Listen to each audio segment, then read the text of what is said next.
What are the most typical indicators of infidelity? Which ones are you aware of? There are numerous signs, but the issue is that many can go unnoticed. My wife started being more active in the bedroom, which initially made me feel good. However, over time, I sensed something was off, and I began to think about how to handle it. The specifics of how my wife, Arlene, and I met, as well as our personal histories, aren't crucial to this story. There's no need for detailed physical descriptions either. The essential background information can be summarized in just a few paragraphs. At the heart of this narrative, Arlene and I, Austin Weston, were both 33 years old. We had been married for 11 years and had 2 daughters, Justine, 8, and Sile, 6. Arlene and I are slightly above average in looks, height, intelligence, and fitness, though we're not extraordinary geniuses, actors, or models. We are fortunate to enjoy a regular and fulfilling intimate relationship. Arlene worked as a corporate attorney, specializing in contract negotiations, trusts, wills, and estates. I was the vice president in charge of purchasing, including IT equipment, for a small publicly traded company. My sister, Jen, her husband Bill, and their fraternal twin daughters, Kate and Beth, 7, lived about 4 miles away by road, or 1 mile as the crow flies due to a large park and forest preserve nearby. Our children and their cousins were close and attended the same school. Despite not knowing Bill well before he began dating Jen and subsequently marrying her 6 months later, he had since become my closest friend. Arlene had a distinct habit when it came to managing finances and saving money. She firmly believed in investing in jewelry and art. Her common argument was that gold, platinum jewelry, and artwork are investments that one can enjoy while they appreciate. While I dabbled a bit in the stock market, the majority of our savings went into jewelry and artwork, both for her and myself, including paintings and a few sculptures. We also encouraged our relatives to gift jewelry and art to our children, and we often gave them such gifts as their main presents for birthdays and Christmas, along with toys, games, books, and clothing. Given the significant value of our jewelry and art collection, we installed a sophisticated security system. This included electrically powered sensors for our 12 most valuable paintings and 2 prized sculptures. Additionally, we had a safe embedded in the bedroom floor, each of us with our own locked desk. Arlene held the sole key to her desk, while I had mine, and she possessed a key to the safe, with the only other copy stored in our bank safety deposit box. To ensure an uninterrupted power supply to our sensors and security system, we had both a backup generator and battery backup in place, providing double redundancy. Bill seemed to have taken inspiration from our approach, albeit in a slightly different direction. He installed high-resolution cameras at the 3 entrances of his house, along with a security system, although less sophisticated than ours. Arlene had an unusual habit, possibly stemming from her expertise in wills, trusts, and estates, of promptly including expensive jewelry and artwork in our wills after acquiring them. Any male jewelry would be added to my will, with the beneficiaries alternating between our daughters Justine and Sile in case Arlene passed away before me, and vice versa for female jewelry. As for artwork, we took turns bequeathing them in our wills, alternating between Arlene and myself, and again alternating between Justine and Sile as beneficiaries. This practice effectively designated some assets as mine and some as hers, as you can only bequeath what you own outright. From my perspective, everything went smoothly until one Thursday evening when I arrived home from work to find Arlene there, but without the children. We enjoyed a candlelit dinner. Arlene was dressed in a revealing outfit and greeted me with a kiss. "Where are Justine and Sile?" I innocently asked. "Jen and Bill kindly took them for the night, and they'll be taken to school tomorrow." "They were thrilled to have a sleepover at Kate and Beth's," Arlene replied with a mischievous smile. "What are we going to do without them?" I joked, pulling Arlene close and kissing her passionately in return. "We'll figure something out," she replied, snuggling up to me. After a delightful, fun, and relaxed dinner, we decided to listen to some CDs and dance. We focused mainly on practicing slow dancing steps we had learned in weekend dance lessons and enjoyed unwinding at home. However, as Arlene began to show me more attention, our dancing came to an end. I carried her upstairs, and we got into bed. My wife gave me the best intimacy of my life. What I experienced that night cannot be expressed in words. "Did you like it?" she asked. "What do you think?" I replied, still in awe. "Does the Pope poop in the woods?" I replied, still reeling from the experience, but I managed to make her laugh. We went to bed, but Arlene wasn't done yet. In the middle of the night, she woke me up again, and it all happened again. Remembering this incredible experience, I can't help but recall the moment when I realized that life was about to take an unexpected turn. In the midst of our entertainment, a thought popped into my head. What did this mean to us? Will it be the same in the future, or is this just a one-time promotion? With these questions lingering in my mind, I drifted back to sleep, thinking about the possibilities that lay ahead. The next morning, Friday, Arlene was affectionate, and it made me think that the incredible night we shared was just evidence of an improvement in our bed life, promising even more exceptional experiences in the future. My cheerful demeanor and the wide grin plastered on my face, as remarked upon by several colleagues at work on Friday, took a downturn in the early afternoon when the phone rang. "Austin, it's Arlene," my secretary announced over the intercom. "Hello, goddess of the bedroom," I greeted. "Hi there," Arlene chuckled. "Hey, I'm not Greek," I retorted. "No, but you certainly embody the essence of lust and passion," she teased. We exchanged more pleasantries, which eventually segued into casual conversation, and then Arlene got to the point of her call.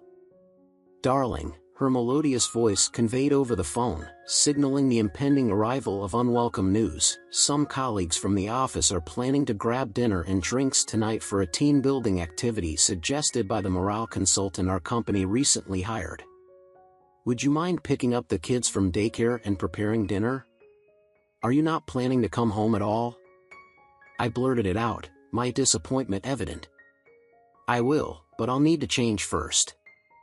Unfortunately, I won't have time to pick up the kids and cook dinner. We're meeting at the restaurant at 6:30. "Please, darling, I don't want to be the only one from our group to miss out," she said, slightly annoyed. I inquired, "Why such short notice?" "I believe it's part of the exercise, sacrificing for the team, you know," she explained, her tone becoming even more persuasive. What could I say to that? After the most incredible intimacy we'd shared, she knew I couldn't simply reject her with a hell no. I resigned myself to the inevitable. "Of course, dear. We'll give you a goodbye kiss, won't we?" I responded tenderly. "As long as you don't try to lure me to bed," she teased. We chuckled and bid farewell. I sat bewildered at my desk. She had never socialized with her male colleagues from work before, to my knowledge. She didn't particularly like most of them, and I couldn't recall her ever inviting any of them over or mentioning a team-building consultant. It all seemed very suspicious. My cheerful demeanor and smirk vanished. I fetched the kids, prepared their favorite meal of macaroni and cheese, though I made them eat a salad, too, and we bid farewell to Arlene. We couldn't give her a proper kiss. "Don't smudge my makeup or crease my dress," she giggled as she lightly kissed us on the cheek. "That attire doesn't scream team building," I muttered to myself, unless the objective is something else entirely. When Arlene returned home at night, I noted the time, 1:22 a.m., hardly indicative of a simple dinner and drinks. I pretended to be asleep to avoid a confrontation. She slipped into bed wearing what seemed like an ordinary negligee and spooned me, a fact confirmed the next morning. There was no intimacy on Saturday night, but we did engage in our usual routine on Sunday and Tuesday nights. My pleasure decreased with every Thursday and Friday night when I went through the same routine. It's not that I don't appreciate the incredible bedtime intimacy of Thursday nights. Friday has become synonymous with a large number of team-building events. During the second Friday outing, she returned only at 1:22, and on the third, at 1:51. By the fourth Friday evening, I had reached my limit. Despite the pleasure she gave me on Thursday, I couldn't help but notice the emotional detachment.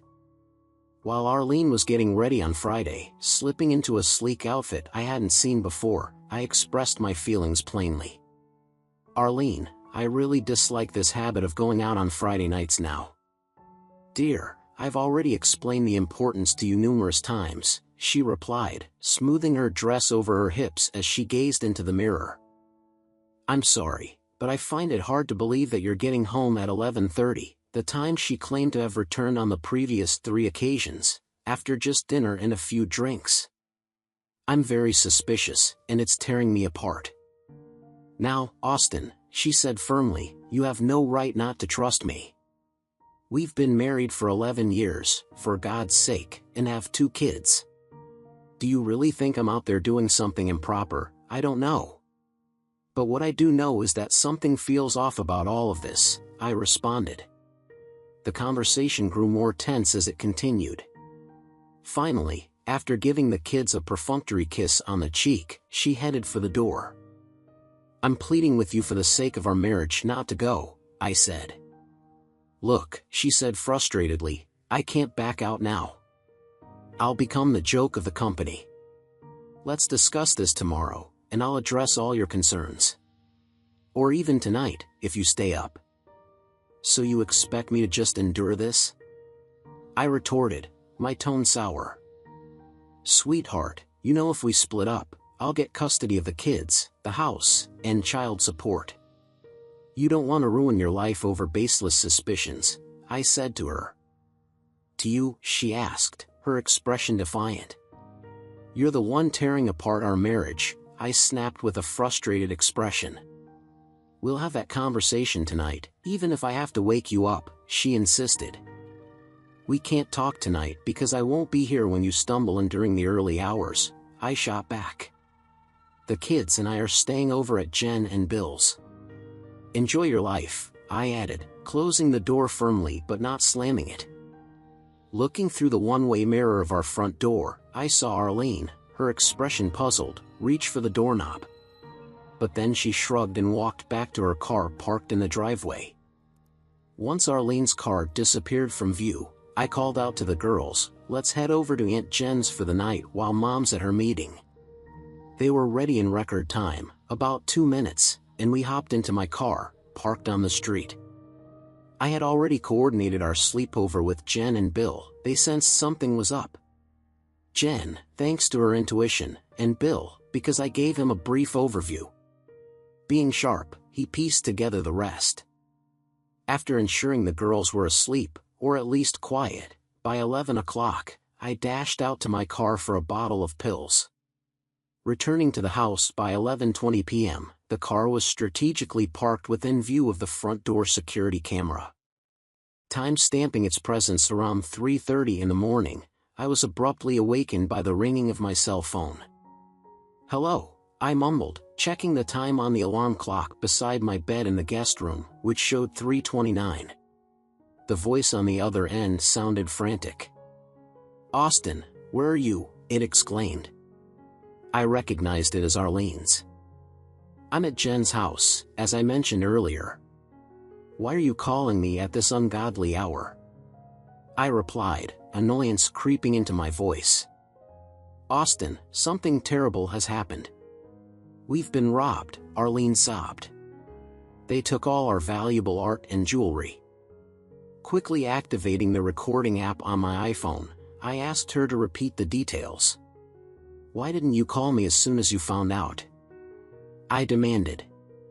"I tried," she cried hysterically, "but I only got home 15 minutes ago. The house was pitch black, and I had to use a flashlight to navigate. Why the hell were you returning from a team bonding event at 3 o'clock in the morning? And what kind of bonding were you doing?" I spat out, trying to convey my anger. Well, time just slipped away from us. We can discuss that later. Right now, you need to come home. Arlene's emotions were in turmoil. Good grief, fine. I'll be there as soon as I can. Let me get dressed, I grumbled, hanging up. I went to the restroom, got dressed, then headed out to the car, driving for about 10 or 12 minutes to reach the destination. When Arlene greeted me at the front door, her makeup was streaked from tears, and she held a flashlight as she moved towards me with open arms. I halted her with my outstretched arm and interrupted sharply, asking, "Did you check the circuit breaker, Arlene?" "I don't know where it is," she sobbed. "Get out of my way," I shouted, swiftly passing by with my own flashlight. Passing her, I inquired, "Did you call 911? "No," she replied sheepishly. "Well, what are you waiting for?" I snapped. I observed her retrieving her cell phone from her purse as I hurried past. In the basement, I discovered the main circuit breaker switched off, the backup generator in the same state, and the battery backup disconnected. Additionally, the phone line crucial for the security system was unplugged. I activated the switches, turned them on, and then reconnected the battery and phone line. All seemed to be functioning perfectly as alarms indicating the theft of numerous art pieces blared, disabling the security system. I entered the code at the front door console, answering the call from the security company. I provided the password and confirmed it was a false alarm, proceeding to inspect both the first and second floors. Arlene remained inconsolable, tears streaming down her face on the living room couch. "Greet the officers at the door when they arrive and snap out of it," I shouted at her, frustration evident in my tone. As expected, not only was all our jewelry and artwork missing except for a hefty granite sculpture, but our children's prized possessions were gone as well. Even the secure safe in the master bedroom floor had been emptied. When the police arrived, I immediately provided them with my account of the situation while a female officer attempted to calm down Arlene. I informed one of the male officers about the phone call from my wife, relaying the details she had shared and identifying the missing items. I handed over a list of our valuables from my study. Meanwhile, two other male officers conducted a sweep of the house, considering the possibility that someone might still be present, a thought that hadn't occurred to me. Eventually, Arlene became composed enough to give her statement to the female officer. While she did so, I discreetly pulled aside the officer I had been speaking to and whispered, "I strongly believe you should investigate my wife regarding this theft. She's the only one with access to the safe, aside from one key in our safety deposit box which I'm confident you'll find untouched. Moreover, we've been experiencing marital issues, and I wouldn't be surprised if you discovered incriminating evidence on her computer or in her locked desk." The policeman gave me a strange look before jotting it down. "What kind of issues?" he inquired. "I suspect she's been seeing someone else on the past 4 Friday nights. I'm receiving a private investigator's report tomorrow," I explained sincerely. "Even after warning her last night that our marriage was in jeopardy if she went out tonight, that would have been yesterday, Friday, she went anyway. It seems like she's planning to leave me and avoid dividing our assets."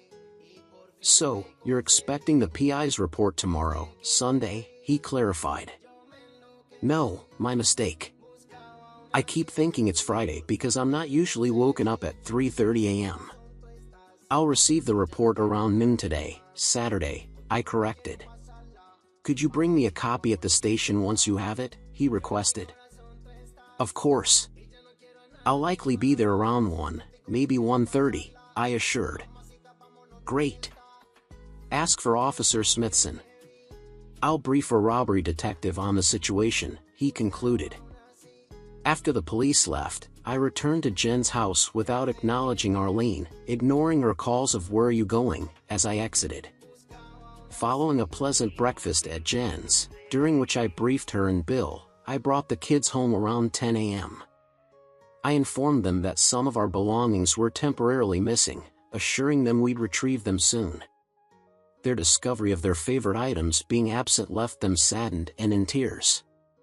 Arlene, still appearing mournful, and I tried our best to console the kids. "I have errands to run," I informed them, "but I'll be back by 2-ish or 2:30 at the latest. Would you like to go to the park then?" I asked, flashing the widest smile I could manage. This transformed their tears into smiles. I received hugs from them, and just as I was about to leave, Arlene approached me and inquired, "Where are you going?" I gave a cold glance and remarked, "Most likely to gather evidence of your unfaithfulness," before swiftly departing without a backward glance. The photographs of Arlene and her lover, Jack, trailed from her second and third Friday nights out were precisely what I had anticipated, though the specific location surprised me slightly.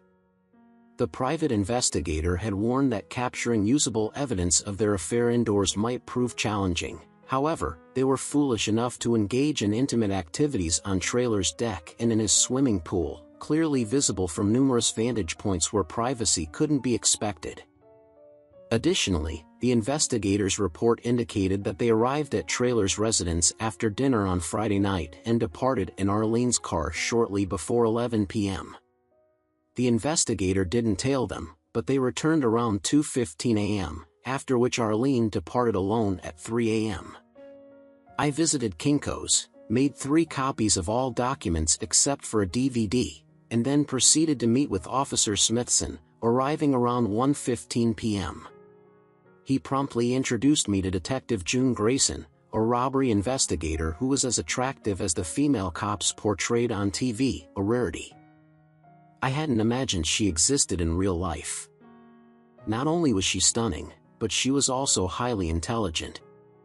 After examining the evidence, Grayson spontaneously remarked, "It seems your wife and this Trailer fellow were out during the time of your burglary. Your security system records show that all systems were deactivated at 11:50 p.m.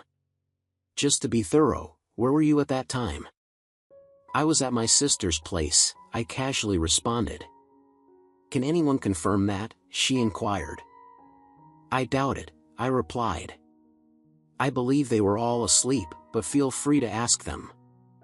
Suddenly, I had a revelation and exclaimed, "Wait a minute.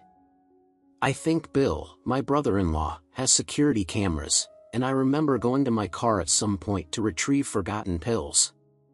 Maybe that can help establish a timeline. Can we obtain the footage from your brother-in-law?" Grayson asked. I chuckled. "I think Bill is pretty tech-savvy. It's probably on a DVD," I said as I reached for my cell phone and called Jen's house. Bill picked up. "Hey Bill, do you have security camera footage from last night?" I chuckled again at his response. "Could you bring the DVD, my apologies for calling it a tape, to Detective Grayson at the local precinct? She'll explain why when you drop it off. I need to take the kids to the park." "Thanks." I grinned at Grayson and Smithson.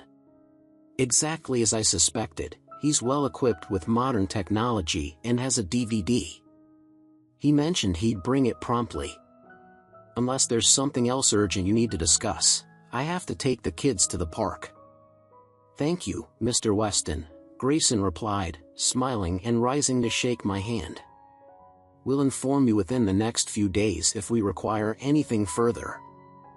"I'll be available," I responded, returning the smile and shaking both her and Smithson's hands.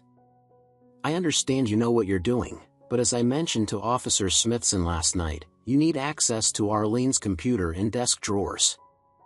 I'd appreciate it if you obtained a warrant for those and mine as well, just to be thorough." Grayson simply grinned. I left the original evidence, including the sole DVD copy of Arlene and Trailer's encounter, at my lawyer's office. He typically works on Saturdays.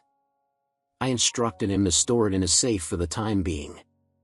I brought the other 2 copies home, placing one in my desk immediately upon arrival and leaving the other, minus Friday night's report, on the living room coffee table. I took the kids to the park, and despite Arlene's insistence on joining us, I kept myself occupied with the children, ignoring her attempts at conversation. Back home, I involved the kids in preparing dinner to avoid being alone with Arlene. Afterward, I engaged in games and bedtime stories with them before retiring.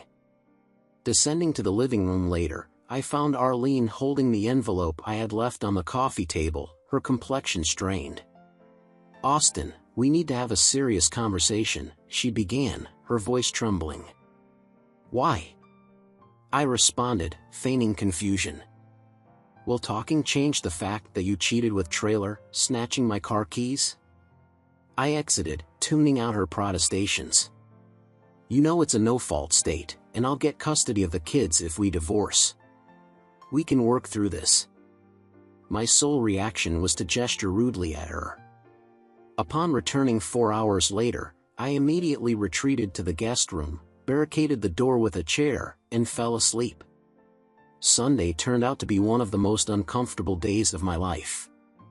It's incredibly challenging to ignore someone sharing the same space with you for hours on end, but apart from interacting with the kids, I made a point of not responding to anything she said.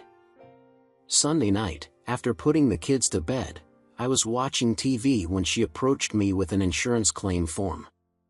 "I need you to sign this so I can fax it to the insurance company for reimbursement of our stolen property." I glanced at it, grabbed a pen and paper, jotted down the fax number and the insurance company's department, and uttered the only words I spoke to her all day in the absence of the kids. "I'm not signing it, and if you forge my signature, I'll have you arrested for fraud." As Arlene yelled at me, I continued watching TV. When her noise became too much, I put on headphones, plugged them into the TV, and tuned her out. Eventually, she stormed off in tears. I observed her heading to the fax machine to send out the claim form. After she retired to bed, I penned a letter and faxed it to the same address she had sent the form to. My letter stated, "Although I currently lack concrete evidence, I have a suspicion that my wife may be implicated in the burglary and subsequent loss that she reported to you earlier tonight via claim form. I am refraining from making any claims until the police investigation concludes, and I caution against accepting any documents bearing my signature before then, as they would likely be forgeries. Feel free to reach out to me on my cell phone X6X6X6. This reassured them, especially when I mentioned they could enjoy a soft drink, a rare treat for them. When Grayson discovered that Arlene's desk drawers were locked, he inquired, "Who has the key to these?" Arlene, visibly nervous, responded, "I'm the only one with a key." "I'll need you to unlock it," Grayson instructed.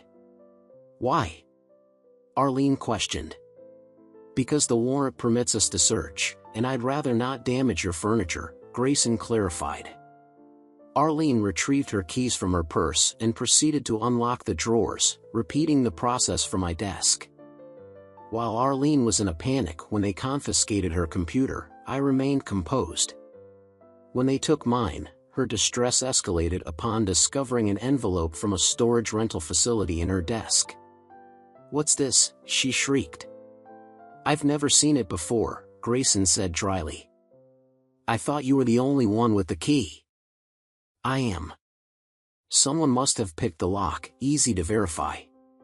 We'll take the drawer containing the lock cylinder and have our technicians assess it," Grayson replied casually. This response was not what Arlene had hoped for, but it was inevitable. After the police departed, Arlene was frantic. "Why are they doing this?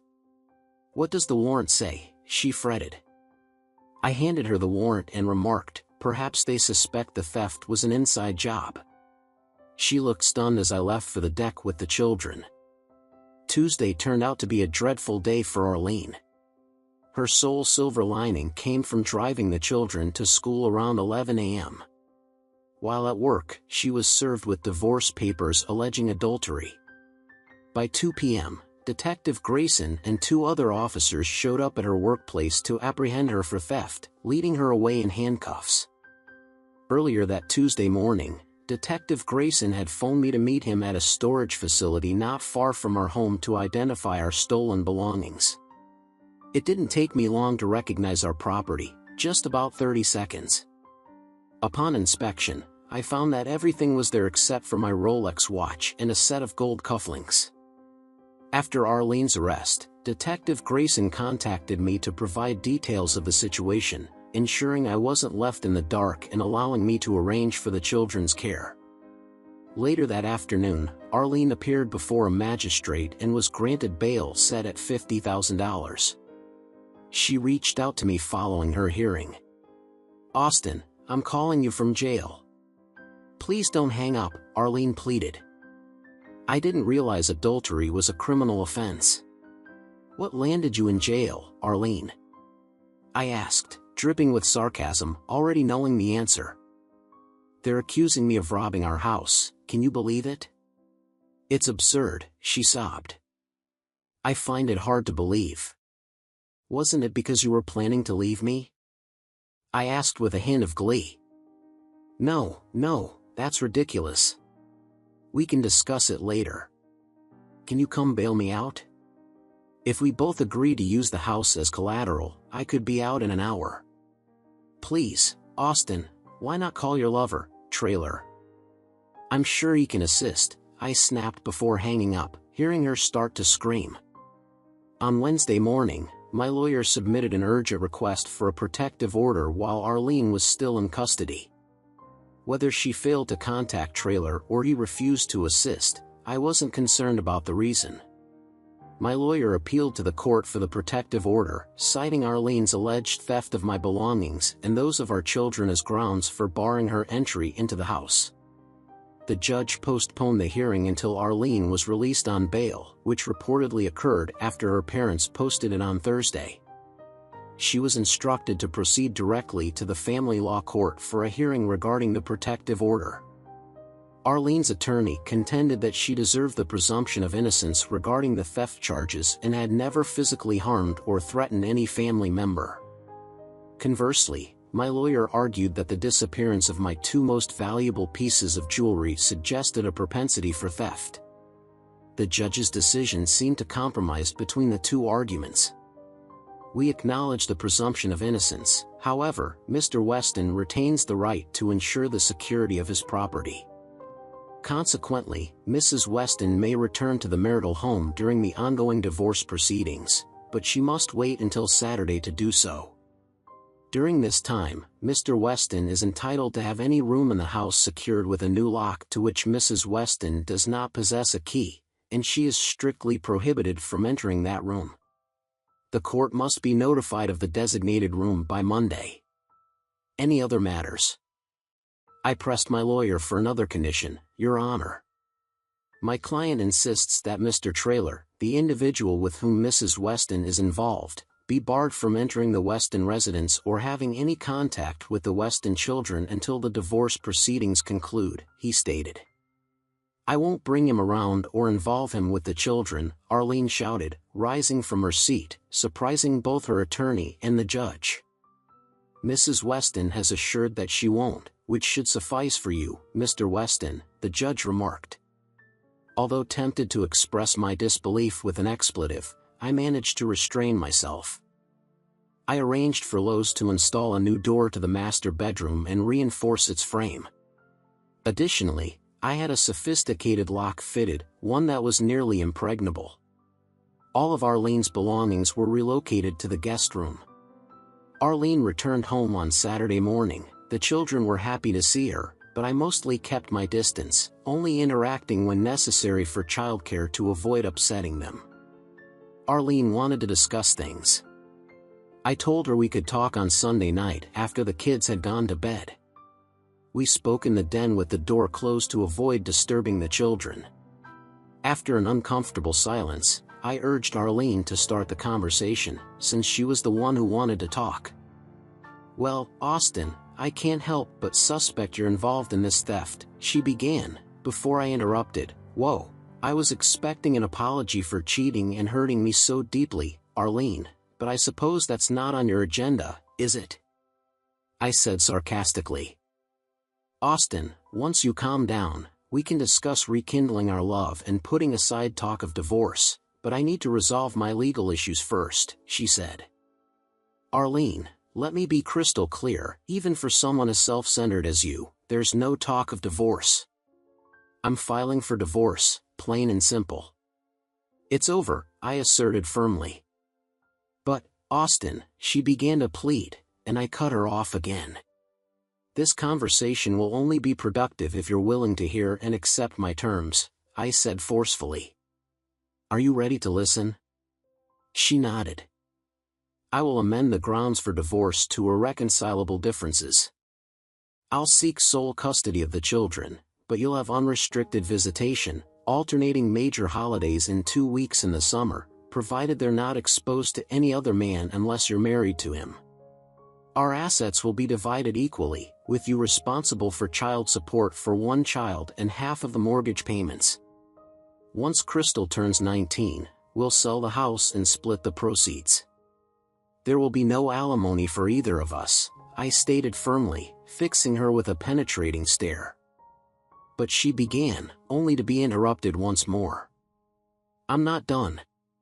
If you agree, I'll appeal to the DA to reduce your charges to a misdemeanor with no jail time, given a no contest plea. That way, you can retain your law license and job. Deal? I concluded. But I didn't do anything, she protested, tears streaming down her face as she wrung her hands. I know you orchestrated this whole situation to retaliate against me.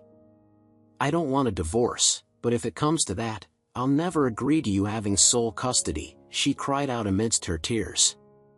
So, you refuse to accept any responsibility for the breakdown of our marriage or the theft, huh? I demanded, my voice rising as I stood up. And you're not even the least bit sorry, as if I should be content being deceived. God, how did I ever marry you in the first place? I lamented. She buried her face in her hands as I urged, consider this offer, Arlene. If you don't, it could spell ruin for you. As I left the room, she cried out, but if only you'd listen. I could explain everything. You have to hear me out, or at least, that's what I think, she said. By the time she finished speaking, I had already closed the door to the den and couldn't be certain. 2 days later, upon returning home, I found the children absent, replaced by Arlene and Jack Traylor seated in the family room. What the hell is he doing here? I shouted at Arlene. You promised the court you wouldn't bring him around. Austin, you need to hear us out, she pleaded. Once you listen, he'll leave and never bother you again. Get out of here, Traylor. I thundered. He rose with a mix of aggression and supplication in his eyes. He may have had 3 inches and 30 pounds on me, but I firmly believed in the adage that it's the size of the fight in the dog, not the dog in the fight. I'd never back down from a confrontation in my life, even if it meant taking a beating, and this wouldn't be the first time. Traylor approached me slowly, attempting to convey something, but amidst my repeated shouts of "get the hell out," at the top of my lungs, I couldn't discern his words. After persistently yelling my demand about 24 times, it became evident he wasn't going to comply. I marched towards the phone to dial 911, annoyed. He yanked the phone cord from the wall, insisting, "Just listen for God's sake." Undeterred, I reached for my cell phone to make the call. He snatched it away and threw it to the ground, arguing, "It'll only take 2 minutes and it'll restore your life." As I headed towards the garage through the kitchen, he grabbed my jacket, but I wriggled free and dashed out unnoticed by him. I grabbed a meat tenderizer from the kitchen counter and rushed into the breezeway leading to the garage. Abruptly turning back when he followed into the breezeway, I struck him in the forehead with the mallet. He staggered back into the kitchen sink, hands clutching his bleeding head as he screamed and tried to stem the bleeding. I delivered a forceful kick to his groin. Arlene, now in the kitchen crying, provided her phone from her purse on the table, dialing 911. I explained, "There's an intruder in my home who attacked me, and I struck him with a mallet. He needs medical assistance, and I need the police to apprehend him." I entered through the front door and calmly settled at the kitchen table while Arlene tended to him. The rapid response of the paramedics amazed me. They arrived in under 5 minutes. The police followed closely, just a minute behind them. He was taken away in an ambulance under restraint. The police accepted my account of events. I requested, did they take my damaged cell phone to check for fingerprints to corroborate my story, along with the phone records if necessary? Additionally, my suit jacket was torn during the incident, so I asked them to take it as evidence. Through her tears, all Arlene could convey to the police was a repeated statement, "We just wanted to talk to him." The following day, my lawyer appeared in court. Once more, the judge was furious and instructed Arlene to vacate the residence within 48 hours and cover the cost of changing the locks. Any visitation with her children would be postponed until after the divorce proceedings. The judge postponed the divorce until the resolution of the criminal case against Arlene. I persuaded Detective Grayson to obtain search warrants for Trailer's car and house, as well as Arlene's car. In Trailer's vehicle, they discovered my gold cufflinks. Inside Arlene's trunk, they found a gift labeled Jack with a heart containing my Rolex watch. Trailer was also arrested for theft due to the cufflinks, and because his fingerprints were the only ones found on the basement window through which the thief entered my house, as confirmed by fingerprint results. Contrary to my advice, Arlene chose to contest the criminal charges. It seemed she believed, correctly as it turned out, that winning the criminal trial was her only chance to gain custody of the children. The prosecution presented a strong case. A woman resembling Arlene with a flashy emerald ring and blonde hair rented the storage unit where the stolen items were discovered shortly after Arlene's initial team-building exercise. Only Arlene's fingerprints were found on the lock of the storage unit, adding to the evidence discussed earlier, which formed a compelling prima facie case for the prosecution. During their defense, Arlene and Trailer testified. Arlene admitted that she had 4 close contacts with Trailer but claimed that she did not leave his house until 3 a.m. last Friday morning. Questioning the credibility of a private investigator, she claimed, "I must have been the one who stole the items and framed her," although she couldn't explain how I could have done so since she admitted that she didn't believe I had access to the safe or her desk drawer, and her keys were always in her possession. Arlene attributed the rental of the storage unit to mistaken identity and suggested that her fingerprints were planted on the lock. Both Trailer and Arlene appeared confrontational and indifferent to the impact of her infidelity on her family. During my interrogation by the defense counsel, which lasted for 3 hours, the prosecutor and Detective Grayson commended my performance. They remarked that I came across as assertive yet cooperative and highly credible. Following my cross-examination, the prosecution called upon Detective Grayson to clarify that it was impossible for me to have committed the theft.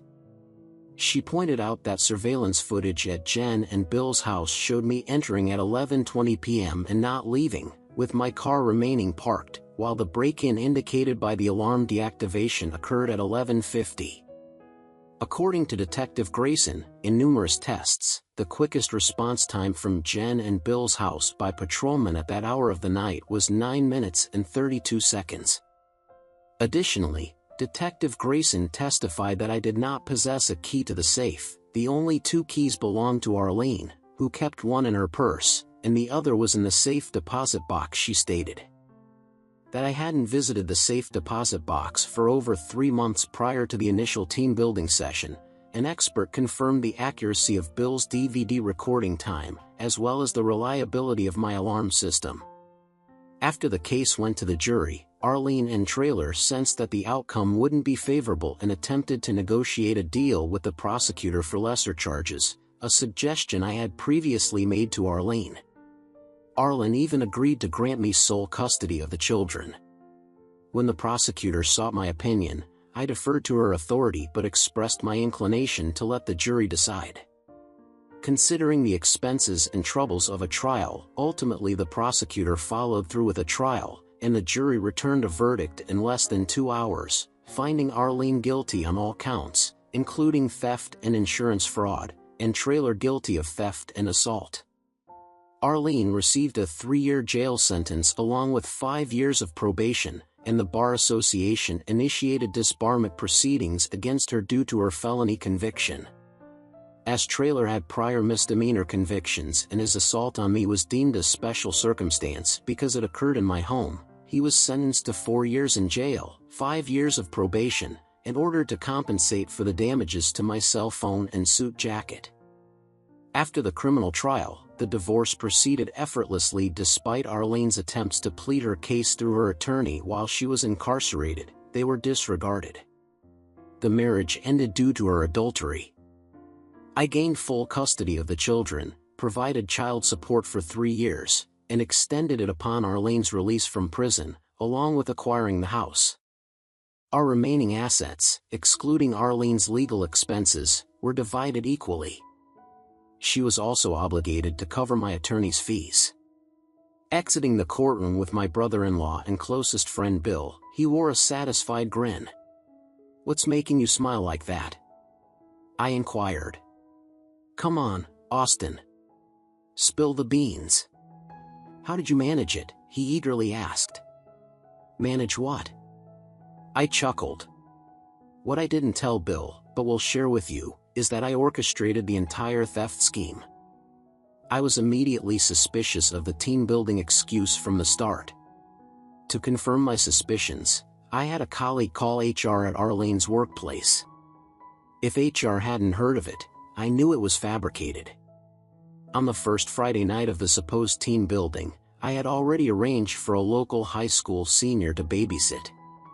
She arrived promptly after Arlene left, and I paid her $50 for her service, along with an extra $100 to ensure her silence about that night. I ensured Arlene's cell phone emitted a signal that my smartphone's app could pick up, confirming it before she departed that Friday evening. Once the babysitter arrived, I used the app to track Arlene's whereabouts. I located her with a man I didn't recognize at a restaurant I'd never heard of. Disguised, I approached a busboy, offering him $100 to bring me a glass that Arlene's date had handled and drank from. I waited until Arlene and her companion left the restaurant, watching them kiss as she got into his car. Still in disguise, I followed them and surreptitiously took a picture of the license plate on my cell phone. By Monday afternoon, I had identified Arlene's companion as Jack Traylor and found out his place of residence. Having hired a private investigator, I organized surveillance of Arlene during the second and third Friday sessions, which led to photographic evidence of close encounters. I instructed the investigator not to provide a report until after her fourth Friday team building session, which allowed me to plausibly deny my guilt until then. By Sunday evening, I had developed a comprehensive plan, including strategies for obtaining custody of children in the event of a divorce.